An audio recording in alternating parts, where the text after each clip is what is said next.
1, 2, 3, 4, 5, 6 কিংবা 7 জন নয়, বক্সের মাঝে ঢুকে গার্ড করছেন 9 জন ফুটবলার। গোলকিপারকে বাদ দিলে বাকি থাকে একজন। কি ভেবেছেন সে একজন ফুটবলার কাউন্টার অ্যাটাকের প্রস্তুতি নিচ্ছেন? না, তেমনটাও নয়।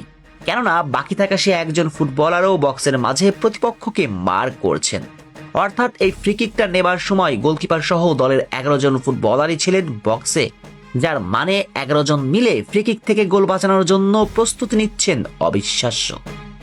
অবশ্য অবিশ্বাস্য অথবা ভ্রুটা কুঁচকে তোলার মতো কিছু হয়নি, কারণ যখন শুনবেন ফ্রিকিকটা নিচ্ছিলেন তার নাম লিওনেল মেসি, তখন ভাববেন সেটা তো খুবই স্বাভাবিক ঘটনা। কিন্তু অস্বাভাবিক হয়ে যায় যখন লিওর বয়সের কথা মনে পড়ে, কারণ তিনি যে আর 22, 23, 24 কিংবা 25 বছরের তরুণ নন, বয়স ছুটছে 38-এর ঘরে। যে বয়সে বুট জোড়া তুলে রাখার চিন্তা, মাথায় ঘুরপাক খাবার কথা, সে বয়সে এখনো তিনি প্রতিপক্ষের চিন্তার কারণ হয়ে উঠেছেন, হয়ে আছেন দুর্বার অপ্রতিরোধ্য। ঠিক লিওর শিকাগোর বিপক্ষে নিয়ে এই ফ্রিকিকটার মতো। শিকাগোর 10 জন ফুটবলার কিংবা গোলকিপারকে বোকা বানিয়ে জাদু করে এই ফ্রিকিকটা নিস্তেজ করে দিয়েছিল স্বাগতিক দর্শকদের।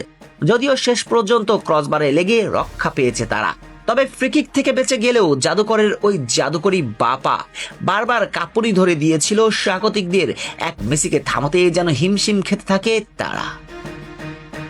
মাঝ মাঠ থেকে বল ধরে প্রতিপক্ষের 3-4 জন ফুটবলারকে যখন ড্রিবলিং করে চলে যান, ঠিক ওই তারুণ্যের মেসির মতো সতেজ তরতাজা, তখন আপনার মানতে বাধ্যই হতে হয় এই মানুষটাই ফুটবলের রিয়েল গড, কোনো সন্দেহ ছাড়াই ফুটবলের গ্রেটেস্ট অফ অল টাইম।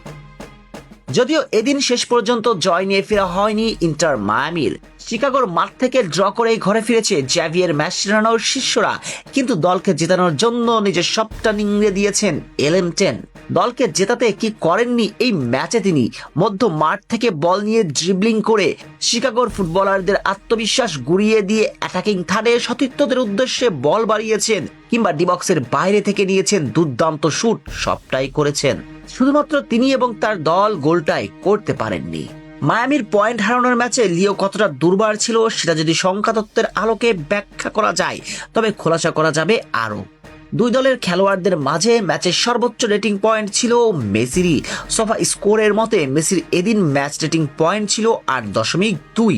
অর্থাৎ এটা স্পষ্ট করে দেয় লিও ছিলেন কতটা দুর্বার, দুর্দান্ত। এছাড়াও আর্জেন্টাইন জাদুকর এদিন শুট অন টার্গেট নিয়েছেন 2টি, কি পাস দিয়েছেন 2টি, বিগ চান্সও তৈরি করেছেন 1টি।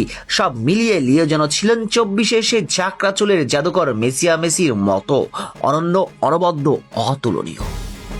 শেখ শ্রাবণ অনিক, টিভি স্পোর্টস।